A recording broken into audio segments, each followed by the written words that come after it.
जो असफलता से सबक लेकर सफलता का नया कीर्तिमान रच दे, वो है भारत। जो निराशा के घनघोर अंधेरे से निकलकर उम्मीदों का उजाला कर दे, वो है भारत। जो गर्दिश में भी लहरा दे अपनी सरजमी का परचम, वो है भारत। चंद्रमा की जमीन पर लहराता भारतवर्ष का तिरंगा आज अंतरिक्ष में भारत की बुलंदी की दास्तां बयां कर रहा है। इतिहास रचा जा चुका है। चंद्रमा को अपनी संस्कृति और समाज में शामिल करने वाले भारत ने उस पर अपना चंद्रयान-3 पहुंचा दिया है। 23 अगस्त को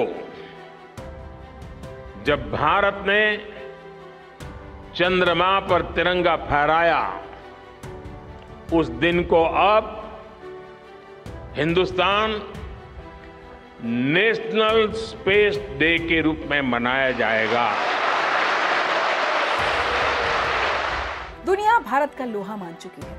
चंद्रयान-3 की सफल लैंडिंग के साथ ही भारत के अंतरिक्ष युग का वो स्वर्णिम अध्याय शुरू हो चुका है, जिसके सामने नापने को अब सारा आसमान खुला है। नमस्कार, मैं हूं ऋचा अनुरुद्ध और आप देख रहे हैं द रियल स्टोरी।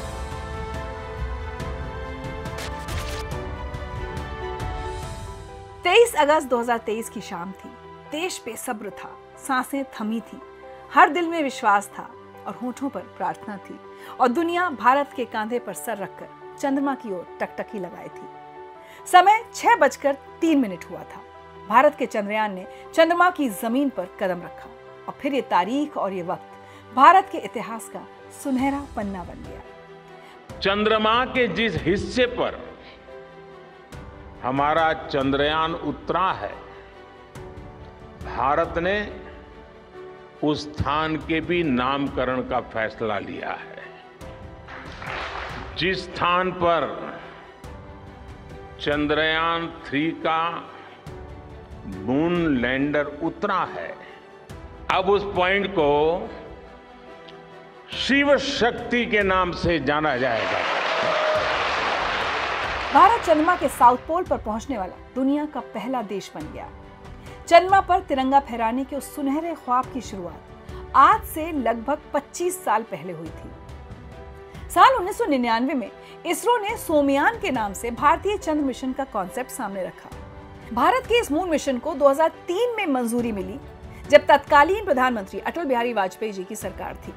यही नहीं, अटल जी के सुझाव के बाद ही इस मिशन का नाम सोमयान से बदलकर चंद्रयान रखा गया और यहीं शुरू हुई भारत की चंद्रमा की तरफ उड़ान की कहानी। साल 2008 में चंद्रयान-1 ने चंद्रमा की जमीन पर पानी की खोज करके दुनिया में तहलका मचा दिया। ये डीप स्पेस में भारत का पहला मिशन था। हालांकि इसके बाद कुछ सालों के लिए मिशन चंद्रयान की रफ्तार धीमी पड़ गई, लेकिन चंद्रमा को जीत लेने का भारत का सपना फीका नहीं पड़ा। इस सपने को नए पंख साल 2014 के बाद लगे। इसके बाद मिशन मून को तेजी से आगे बढ़ाया गया।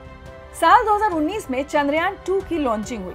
हालांकि ये पूरी तरह से सफल नहीं हुई, लेकिन प्रधानमंत्री और देशवासियों के भरोसे ने वैज्ञानिकों के हौसले को टूटने नहीं दिया। 4 साल पहले जब चंद्रयान-2 चंद्रमा के पास तक पहुंचा था, जहां उसके पदचिन्ह पड़े थे, वो पॉइंट अब तिरंगा कहलाएगा। भारत ने 14 जुलाई 2023 को अपने मून मिशन चंद्रयान-3 को लॉन्च किया। ये लॉन्चिंग श्रीहरिकोटा से की गई थी। अंतरिक्ष में 41 दिन की यात्रा के दौरान चंद्रयान ने 3,84,000 किलोमीटर की दूरी तय की। इस कामयाबी के साथ भारत चंद्रमा के किसी भी हिस्से में मिशन लैंड कराने वाला चौथा देश बन गया है। इससे पहले अमेरिका, सोवियत संघ और चीन ही ऐसा कर सके थे। भारतीय अंतरिक्ष संस्थान इसरो का मिशन कामयाब रहा। इसरो की चंद्रमा पर लैंड करने की ये दूसरी कोशिश थी। अंतरिक्ष में इस कामयाबी के पीछे इसरो की कई सालों की तपस्या है, मेहनत है। लेकिन पिछले 9 सालों में अंतरिक्ष अनुसंधान के क्षेत्र में जो काम हुए, उसने मिशन चंद्रयान को पंख लगा दिए। पिछले 9 साल भारत की अविस्मरणीय अंतरिक्ष उपलब्धियों के नाम रहे। चंद्रयान-3 की सफलता ने इन गौरवशाली उपलब्धियों में नया आयाम जोड़ दिया है। आखिर भारत की आजादी के अमृतकाल में अंतरिक्ष के क्षेत्र में ये अमृत वर्षा कैसे हुई, आइए जानते हैं। साल 2014 से लेकर 2023 में अंतरिक्ष में भारत का सफर अब तक का सबसे शानदार रहा है। पिछले 9 सालों में भारत की अंतरिक्ष यात्रा में भारी उछाल देखा गया है, जिसका अंजाम यह है कि अंतरिक्ष अनुसंधान के क्षेत्र में आज भारत अमेरिका जैसे उन देशों के साथ अग्रणी पंक्ति में खड़ा है, जिन्होंने भारत से कई साल पहले अपनी अंतरिक्ष यात्रा शुरू कर दी थी। अंतरिक्ष में भारत की इस उड़ान के पीछे है विकसित राष्ट्र का वो संकल्प जिसकी वजह से देश आज नित नए आयाम रच रहा है। पिछले 9 सालों में अंतरिक्ष में भारत ने कैसे छलांग लगाई है, इसका अंदाजा आप इन आंकड़ों से लगा सकते हैं, जो मैं एक एक करके आपके सामने रखने वाली हूँ। भारत ने अब तक कुल 424 सैटेलाइट्स लॉन्च किए हैं, जिनमें से 379 सैटेलाइट्स 2014 के बाद लॉन्च हुए, जबकि 2014 के पहले ये संख्या सिर्फ 35 थी। PSLV-C3 से भारत ने रिकॉर्ड 104 सैटेलाइट लॉन्च किए, जिसमें 101 अंतर्राष्ट्रीय कस्टमर्स के लिए थे। इतना ही नहीं, पिछले 9 सालों में स्पेस सेक्टर का बजट भी 123% बढ़ा है। पिछले 9 सालों में ये बजट लगभग 5,000 करोड़ से बढ़कर 12,000 करोड़ के पार हो गया है। सैटेलाइट लॉन्चिंग के क्षेत्र में इसरो की एक्सपर्टीज की वजह से कई देश अपनी सैटेलाइट लॉन्च करने के लिए इसरो की सेवाएं ले रहे हैं, जिससे पिछले कुछ सालों में इसरो को लगभग 3300 करोड़ रुपए की कमाई हुई है। यानी भारत ने दुनिया भर में न सिर्फ अपनी तकनीक का डंका बजाया, बल्कि स्पेस टेक्नोलॉजी के माध्यम से बहुमूल्य विदेशी मुद्रा भी कमाई। इन्हीं 9 सालों में कई देशों से स्पेस मिशन में पार्टनरशिप भी शुरू हुई।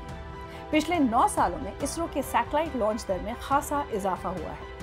2014 से पहले लॉन्च रेट 1.2 था, तो 2014 के बाद से अब तक ये 5.7 तक हो गया है। 2014 के बाद से स्पेस रिसर्च में भविष्य की टेक्नोलॉजी पर काम कर रहे युवा वैज्ञानिकों को जमकर प्रोत्साहित किया गया। छात्रों को शिक्षा देने के लिए स्टूडेंट सैटेलाइट्स लॉन्च किए गए। छात्रों के लिए 2014 तक इसरो ने 4 सैटेलाइट लॉन्च किए, जो अब तक बढ़कर 11 हो चुके हैं। इतना ही नहीं, युवाओं के लिए सरकार ने युविका नाम से एक एनुअल स्पेशल प्रोग्राम शुरू किया, जिसमें भविष्य के वैज्ञानिकों को पहचाना और तैयार किया जाता है। पिछले 3 सालों में 603 छात्र वैज्ञानिक बने हैं, जिनमें त्रिवेंद्रम, जम्मू और अगरतला से पास हुए युवाओं को 100% रोजगार मिला है। 2019 में भारत का चंद्रयान 2 अपने मिशन में कामयाब नहीं हो सका, लेकिन चंद्रयान 2 ऑर्बिटर के जरिए डेटा का इतना बड़ा भंडार निकला कि दुनिया भर के रिसर्चर्स इससे प्रभावित हुए बिना नहीं रह सके। भारत में भी वैज्ञानिकों को इसके डेटा का भरपूर फायदा मिला, जिससे स्पेस मिशन आगे बढ़ाने में खासी मदद मिल रही है। भारत ने 25 नवंबर 2022 को पहली बार प्राइवेट लॉन्च पैड और मिशन कंट्रोल सेंटर बनाकर इतिहास रच दिया। ये स्पेस के क्षेत्र में रिसर्च की दिशा में ट्रेंड सेटर साबित हुआ। क्लासरूम से निकलकर कॉस्मोस तक के मिशन के तहत स्पेस किड्स के गाइडेंस में 750 छात्रों ने SSLV-D2 के माध्यम से 3 सैटेलाइट लॉन्च किए। इसके अलावा भारत ने स्पेस रिसर्च में भविष्य की टेक्नोलॉजी के लिए नासा की आर्टेमिस एकॉर्ड और नासा के साथ ही NISAR सैटेलाइट समझौते पर करार किया है। भारत अब अमेरिकी स्पेस एजेंसी नासा के आर्टेमिस एकॉर्ड का हिस्सा है, जिसका लक्ष्य चंद्रमा पर खोज करना है। भारत का चंद्रयान चंद्रमा की जमीन से जो डेटा भेजेगा, उससे आर्टेमिस को चंद्रमा पर इंसानों को उतारने में मदद मिलेगी। दूसरी तरफ NISAR भारत के इसरो और नासा के बीच एक करार है, जिसमें दोनों देश अपनी किस्म का पहला हार्डवेयर विकसित करने में लगे हैं, ताकि धरती पर पैनी नजर रखी जा सके। इस मिशन का कुल बजट 470 करोड़ रुपए है। मोदी सरकार ने स्पेस सेक्टर में काम करने के लिए स्टार्टअप्स को भी खासा प्रोत्साहित किया है। 2020 से अब तक स्पेस के क्षेत्र में काम करने वाले 160 स्टार्टअप्स आ चुके हैं, जो उद्योग जगत, शिक्षा और नए आविष्कार के क्षेत्र में नई कहानी लिख रहे हैं। स्पेस मिशन और सैटेलाइट रिसर्च में पिछले 9 सालों में अभूतपूर्व काम हुआ है। इसके लिए जिस फंड, प्रोत्साहन और मेंटरिंग की जरूरत थी, उसे सरकार ने बखूबी पूरा किया। मोदी सरकार ने भारत में इस क्षेत्र में काम कर रहे इनोवेटर्स की सिर्फ हैंड होल्डिंग ही नहीं की, बल्कि इस क्षेत्र में काम कर रही विदेशी एजेंसीज के लिए रेड कार्पेट भी बिछाया, जिसका नतीजा ये हुआ कि आज हम चंद्रमा पर उतर चुके हैं। भारत के सामने अब पूरा आसमान है। चंद्रमा पर जीत के बाद अब भारत का अगला लक्ष्य सूर्य और शुक्र तक पहुंचने का है। जल्द ही इसरो आदित्य L1 मिशन के जरिए सूर्य की स्टडी करने की तैयारी कर रहा है। सूर्य का अध्ययन करने वाला ये पहला भारतीय मिशन होगा। मिशन गगनयान के तहत भारत ने चंद्रमा तक इंसानों को पहुंचाने की तैयारी भी शुरू कर दी है। आज भारत के स्पेस मिशन का डंका पूरी दुनिया में बज रहा है। इसी पल के साथ पूरी दुनिया विकसित भारत के शंखनाद की साक्षी बनी और इस उपलब्धि पर 140 करोड़ देशवासी जीत और उमंग के रंग में सराबोर हैं। आज की रियल स्टोरी में बस इतना ही। भारत की अंतरिक्ष यात्रा पर आपको हमारी ये जानकारी कैसी लगी, हमें अपनी राय जरूर बताएं। अगली बार फिर मिलूंगी एक नई रियल स्टोरी के साथ। तब तक अपना ख्याल रखिए। नमस्कार, जय हिंद।